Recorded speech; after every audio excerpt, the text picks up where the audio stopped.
I asked our audience, what would you ask Todd? Big question from many. Why did you not optimize this game for PC?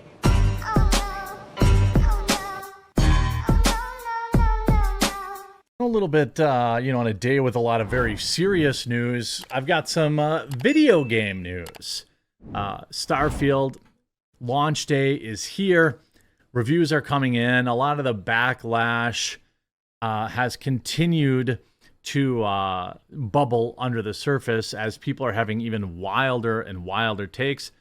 But all in all, the reviews in for Starfield are very positive and reached 1 million concurrent viewers on launch day, and that's without PlayStation. So, Bethesda, Microsoft probably are viewing this as a very strong win. The other interesting stuff going on is Todd Howard, of course, came out to tell the poors just to buy a new computer.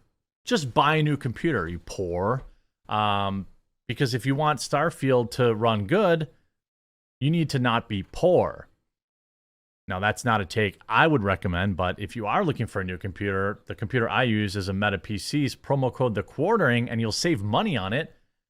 I put together this kind of good, better, best, and ultimate build thing, which is linked in the description.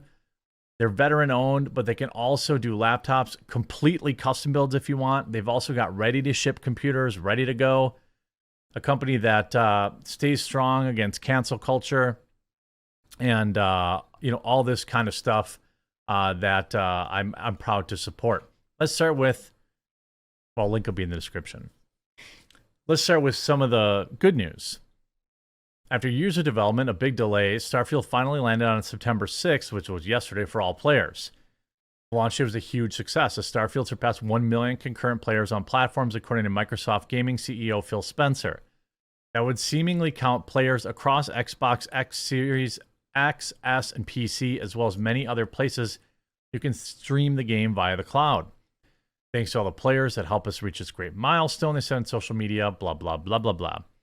Starfield became the most played next-gen exclusive on Xbox, Spencer told Bloomberg. Well, they don't really have that many big hits up until now. If Starfield hits 1 million concurrent players, then the game's total audience is no doubt quite larger, since not everyone is playing at the same time. Starfield is expected to become the most played game ever from Bethesda Game Studios, because the title is available on Xbox Game Pass for all subscribers. The game is exclusive on console to Xbox platform, and director Todd Howard recently discussed how Starfield is better off for skipping PlayStation. Well, I don't know about that. Starfield being exclusive to Xbox wasn't always the plan. According to Microsoft, Sony wanted to make Starfield a PlayStation exclusive, which prompted Microsoft to just buy Bethesda or ZeniMax. Starfield is officially available now for everyone, blah, blah, blah, blah, blah. Now, the idea of saying it's better off, I'm not sure. When you make something exclusive, then the more you can focus, he told the BBC. This hardware, the thing people are playing on, so the ability to focus on always yields a better product. You want people to be able to access it, of course, but being with Xbox means ease of access for us. Well, yeah, I don't necessarily think that it's extremely well optimized either, as you have, Starfield, how to fix stuttering, low FPS issues. Todd Howard tells Starfield players just to upgrade their computers.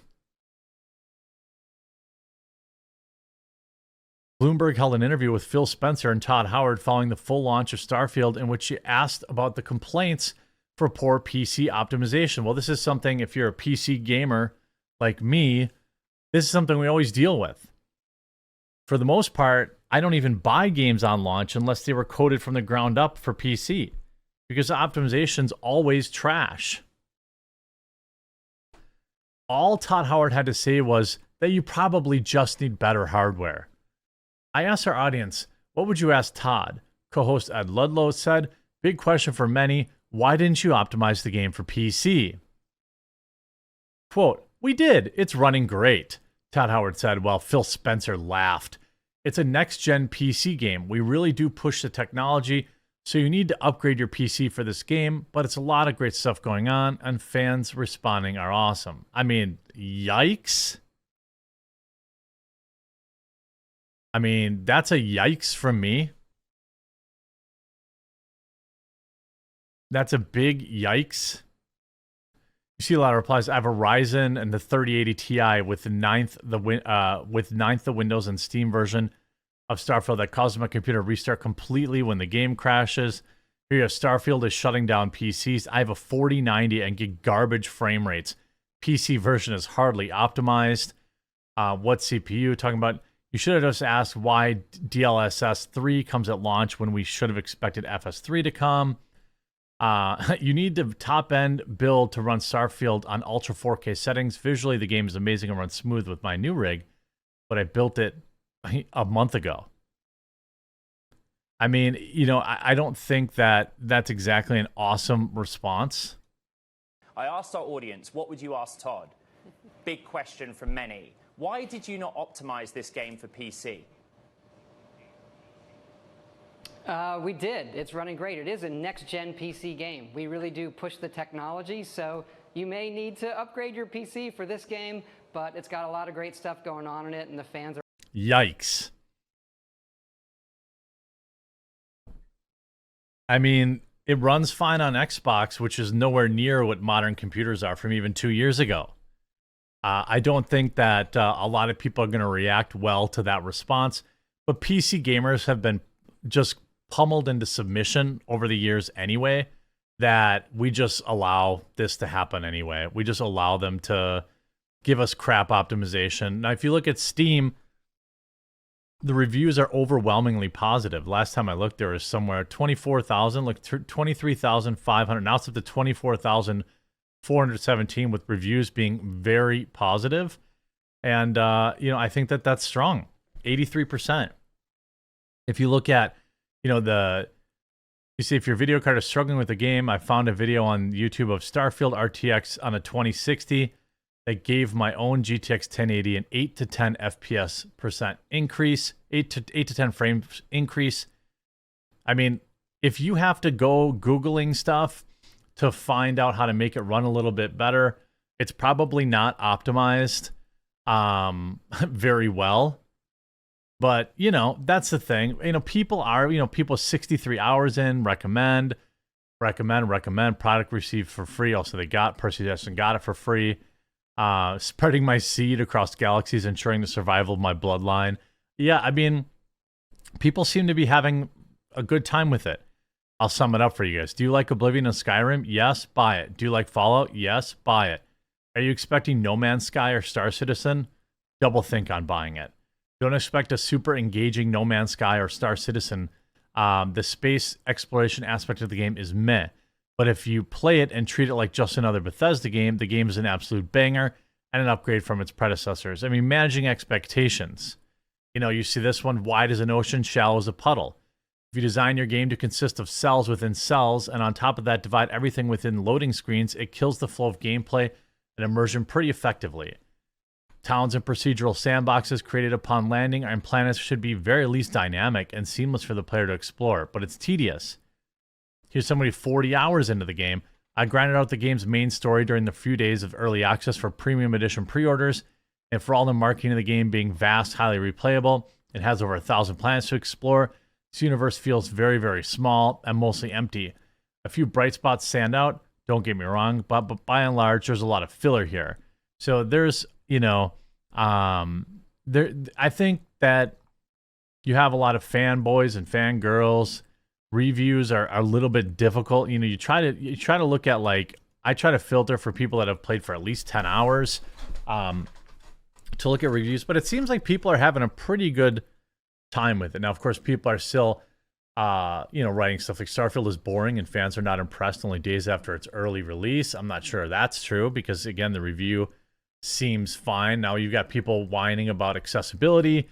There's this whole space on the internet for people who, you know, demand video game manufacturers cater to them because their arms or legs don't work and things like that, which I think when games do that, that's cool. And I want everyone to be able to enjoy video games.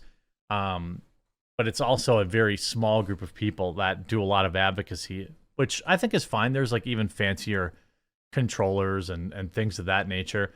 But here's some other spicy stuff going on with it. I think that the game is going to be fine.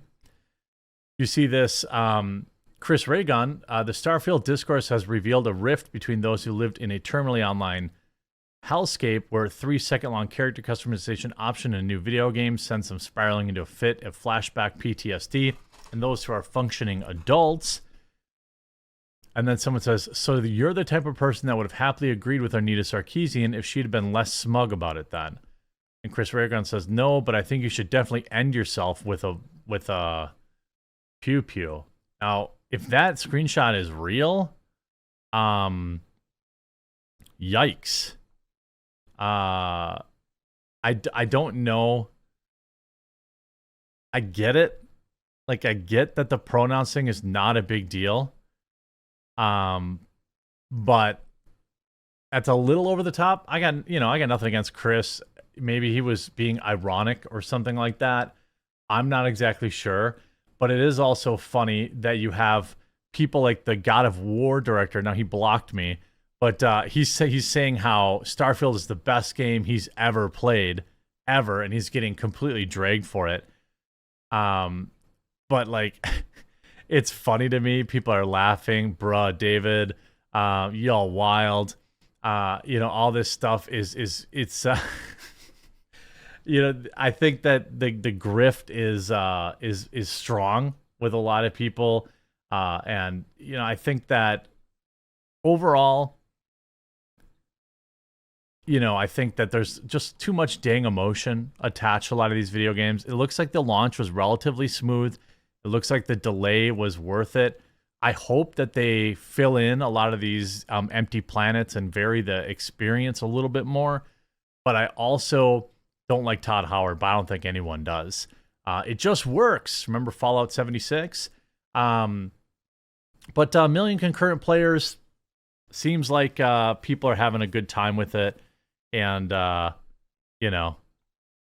good for them. So I hope you're enjoying Starfield if you're playing it. If you're not playing it, I hope you're enjoying a game like maybe like Baldur's Gate 3 or a retro game or an indie game or something like that. But yeah, maybe I'll try it out this weekend.